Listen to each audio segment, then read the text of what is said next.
This is Love and Mochi. Mochi is our buckling who is 3 months old. He's still a baby. And this is Love. She's in milk. The dogs are getting a little annoying. But Love is 3 years old. And we are going to milk Love right now. She's a Nubian miniature dairy goat. And we have her on a leash. So let's take Love to the milking station. Can you take her?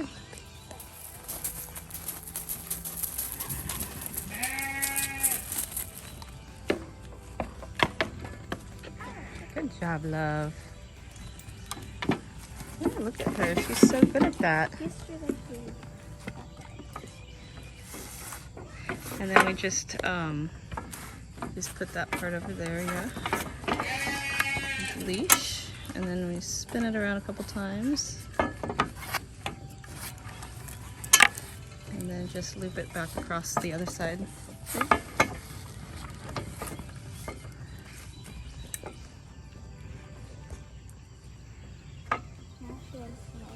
Okay, go grab her feed.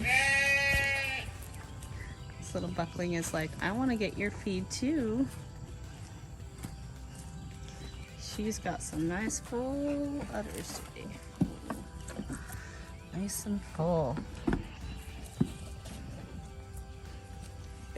Ready to milk. And this little guy, ready to eat trees.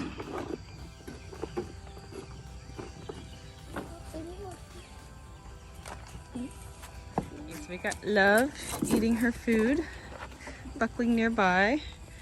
We've got a wet washcloth with a little bit of soap on it. We're gonna wipe down her udders and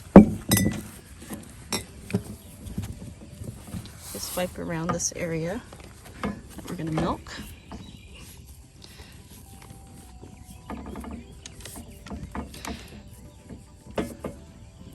So I wanted to talk about, first we're going to strip the teats. So we're going to take one spray and spray it in the grass.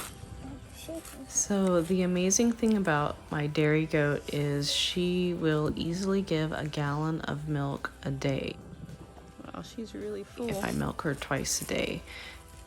I can also milk her only once a day and still get a very nice half gallon of milk. And milk into a quart jar. So this is only our second day milking her, and we haven't really milked before because we used a machine when we had a cow, and so this is how easy dairy goats are to milk, as long as you don't have an annoying buckling trying to jump on you anyway. So why they're so much easier to milk is way bigger handle right here. Easy to grasp with your hand, really full of milk. You get a ton of milk in there. Only 2 teats to milk out. And you just take it, pinch it off on the top, and then squeeze it down with your fingers. It's actually super easy. So when we had a cow to milk, it was a lot of work. It was way harder to get a handle on it than this. This is such an easy handle. It takes us 10 minutes to milk this at the most. And a cow took us an hour because we had to set up the milk machine, use it, and then wash it out at the end. This is only my 3rd day of milking her. So this is super easy to learn because I have not milked anything before. When I had a cow, I could not get her to milk for me. It was way too hard. So I used a machine. So I realized the amount of hay and supplements I bought for my miniature Jersey was a lot more than the amount of hay and supplements I needed for a miniature Nubian. And she's a lot easier of an animal to handle, and honestly her milk is just as delicious. My kids instantly switched in one day. The same day they switched instantly to the goat milk. Now, I will say there is one vitamin in goat milk that is lacking compared to cow milk, but overall it's very delicious, very affordable, and goats are excellent foragers. They eat great weeds and branch clippings and all sorts of things, and they eat a lot less than a miniature Jersey cow would and are easier to milk. So for this goat, I don't need a whole machine to milk her. It only takes me a few minutes on this milking stanchion, which is significantly less effort and time and energy on my part, significantly less feed, and the same amount of milk output. So I was getting about 5 quarts from my miniature Jersey, and I'm getting about 4 quarts a day from this dairy goat, but I don't actually need that much milk. So if we just milk her once a day, we got half a gallon, which was plenty for us in our family. We drink about half a gallon to a gallon a day, actually. The brilliant thing is that because they are such small creatures, even children can handle them very well, and it's amazing to be able to pass this task off to my 10-year-old and give her a chance to contribute to the family and learn this responsibility and enjoy the companionship of this goat. I have also been exceptionally pleased with how domestic this breed is and easy to handle, not skittish or fearful or shy, but just very well adjusted to human interaction. A small dairy goat like this could be kept in a very small backyard and even walked around the town to forage on the neighbor's grass and the neighbor's trees and help trim the neighborhood. You could really feed an animal like this with very, very little input.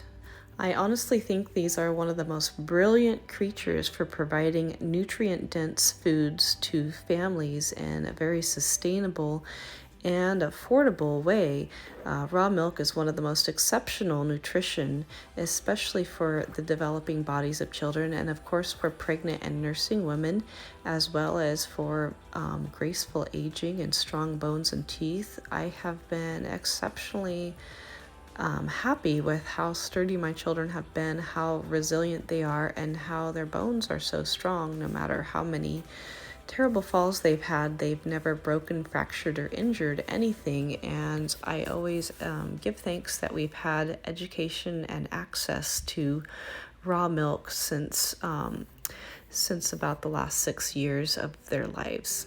I am very concerned with the poor quality of milk that you can get at the store, and also about grain milks and nut milks, how they have very little nutrition in them, especially the important good fats and proteins, plus all the plastic toxins as well that get part of the packaging and all the preservatives. So I highly suggest that you do not feed children grain milks, nut milks, coconut milks, any of those milks, not just alone from the standpoint of the plastics in them, but especially from the fact that you are just replacing a very nutrient-dense raw milk with a very nutrient-lacking, super carbohydrate, sugary type of super processed product instead. There's really no nutritional value in those things.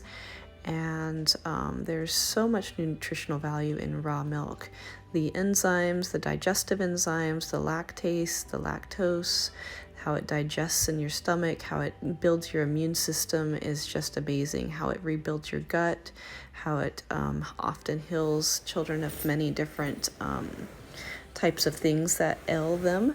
And I can't say enough good stuff about raw milk. I think every family should own and have access to a small goat, and I do believe that HOAs should not be allowed to ban these small animals from people's backyards in any way, shape, or form. We all have a right to our own prosperity, and part of that right to our own prosperity and well-being is the ability to own chickens and small animals that not only can save the environmental impact of a lawnmower, but can also use and turn that delicious grass and leaves and twigs into a nutrient-dense food, which is what chickens and goats both do.